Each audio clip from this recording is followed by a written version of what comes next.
Okay, so in this video, we're going to do solve by factoring, but use a method called difference of squares.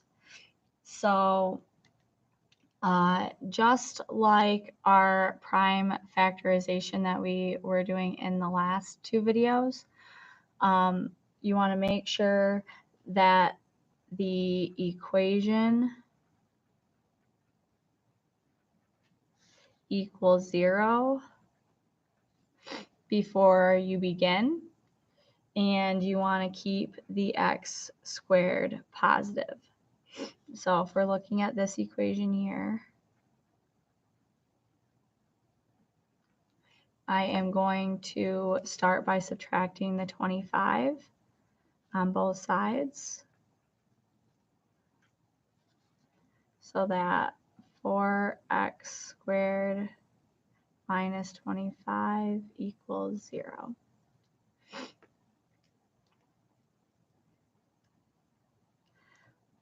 So to know that you're doing this method, you want to ask yourself if everything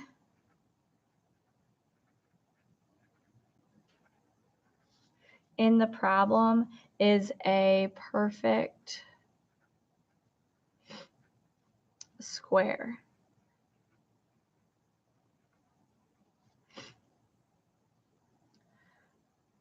If everything is a perfect square,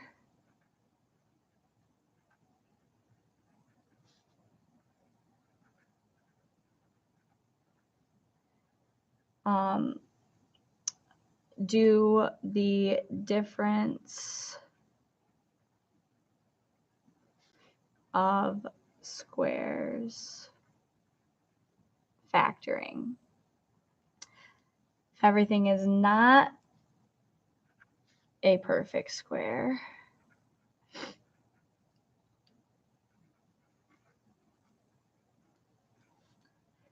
start with the distributive factoring that we did in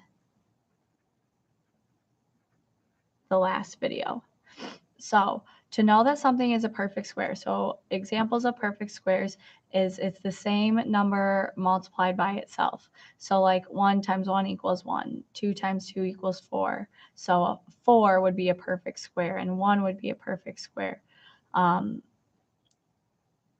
because it's a number multiplied by the same number. So how do I want to put this? How about I'll make a chart, and once you get to this video, ask me for that chart. Okay. To know what those perfect squares are. So then you need to do the difference of squares factoring if it is perfect squares. So perfect squares meaning that when you factor this, it would be the same. Can you make this by the same number? So I know that 4 is 1 times 4, but those aren't the same number. But it is 2 times 2, which is the same number. And 25 is 5 times 5. So this is a difference of squares. So first of all, for it to be a difference of squares, it has to have the same number. And it has to be a difference, meaning that the sign is subtraction.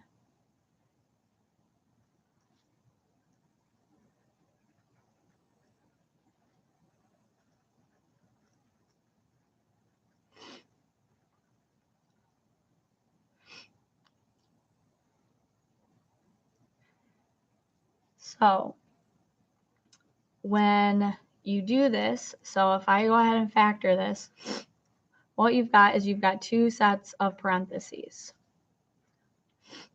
One is going to be plus and one is going to be minus. And then it is just your factorization of each one of these. So the fact that this is 2 times 2, that would be 2. And then this is an x squared, so x. same, and it's going to be the same thing in both of your first sets of your parentheses. And then same thing here. So this is 5 times 5, so this is going to be 5 and 5.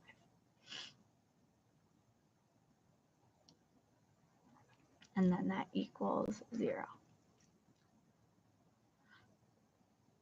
And remember, you can always check this by using your FOIL method that we did in the last unit. So if you do that, you should end up with the same thing. So let me do that just to show you. So FOIL, remember, is first. So 2x times 2x is 4x squared. Then outside, so 2x times negative 5 is negative 10x. Then your inside, so 5 times 2x is 10x. And then your last, so 5 times negative 5 is a negative 25. So what happens is these two middle terms are going to cancel each other out because one is minus and one is addition. So these cancel each other out, and you're just left with the 4x squared minus 25, which is what we originally started with. So we know that we did this correctly. So then last thing is you're going to set each part equal to 0 and solve each equation. So I've got so each part meaning this part and this part. So 2x plus 5 equals 0 and 2x minus 5 equals 0. So I'm going to subtract 5. So 2x equals negative 5. And then divide by 2. So x equals a negative 5 halves.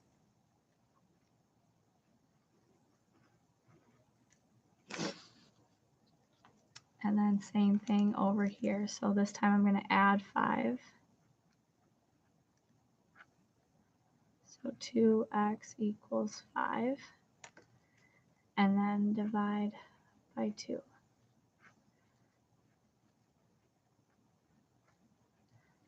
So that's what should always happen is you should end up with the same answer, but one is negative and one is positive. So if you don't necessarily want to do all the work for both of them, just know that one will be negative and one will be positive. Okay. So let's go ahead and do another example.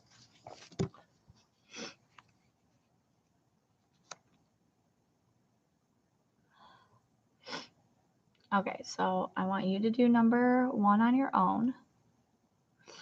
So let's do number 2 because this has a fraction in it.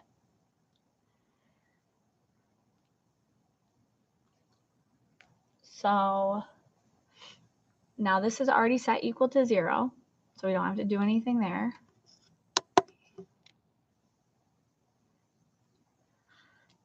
So I know x squared is x times x.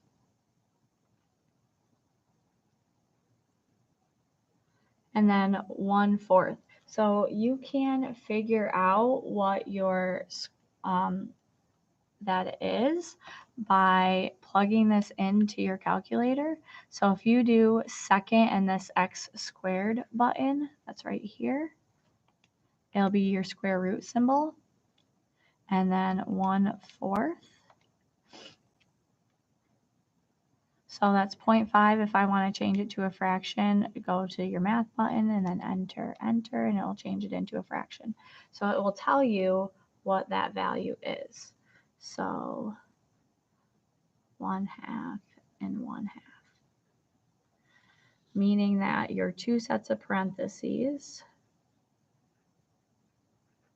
one is plus and one is minus. So you've got an x in both of them and then a 1/2 in both of them. So set those both equal to 0.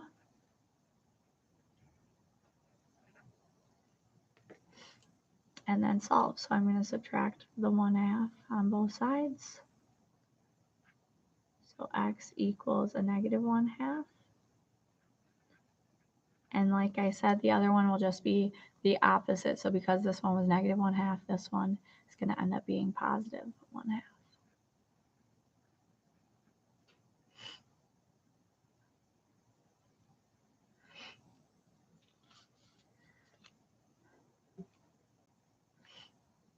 Okay.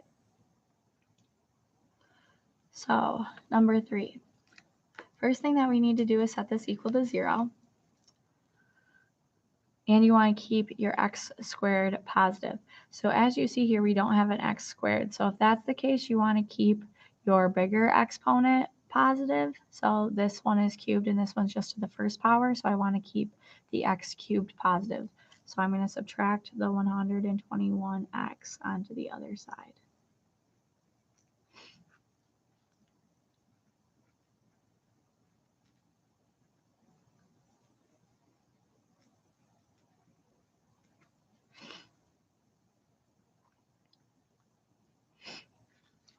Okay. So then this is not a difference of squares because my exponents aren't even. Your exponents need to be even to do difference of squares. So when this isn't difference of squares, we need to start with distributive factoring. So basically, what do these two things have in common? And I can see that they both have an x in common. So I need to, basically what I'm doing is I'm finding my GCF. So if I do that, I've got this 49x cubed and the 121x. So 49 is 7 times 7. And then I've got these 3 x's, 1, 2, and 3. And then 121 is 11 times 11, and then our x. So what they have in common is this 1x.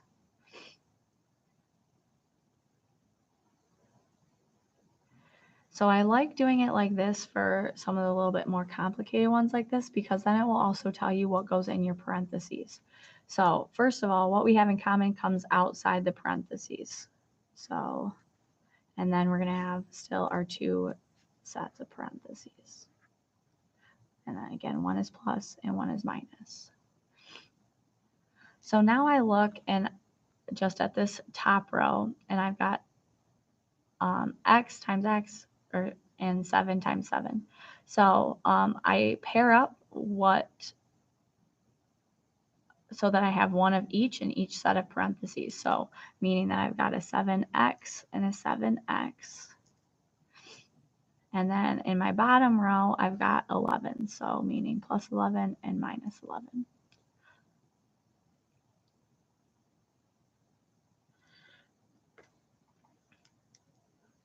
So then I need to set these equal to 0. So the common mistake that I see here is that people forget about this x or whatever your GCF is out in front. So you still need to set that equal to 0. So x equals 0, 7x plus 11 equals 0, and 7x minus 11 equals 0. So there is one of our answers. Then I'm going to subtract 11 on both sides. So 7x equals negative 11. Then divide by 7. So x equals negative 11 sevenths.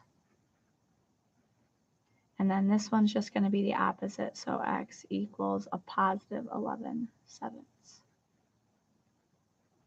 So your original exponent, so because this was an x cubed, you should have 3 answers.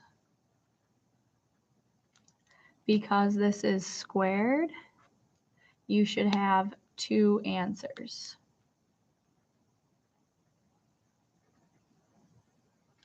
So your highest exponent is the number of answers that you should have. So if you have an x to the fourth, you should have 4 different answers.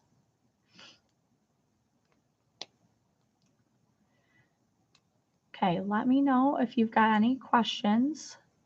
This is more simple than what it seems, and then make sure to ask me for that squared chart. Okay, have a good day.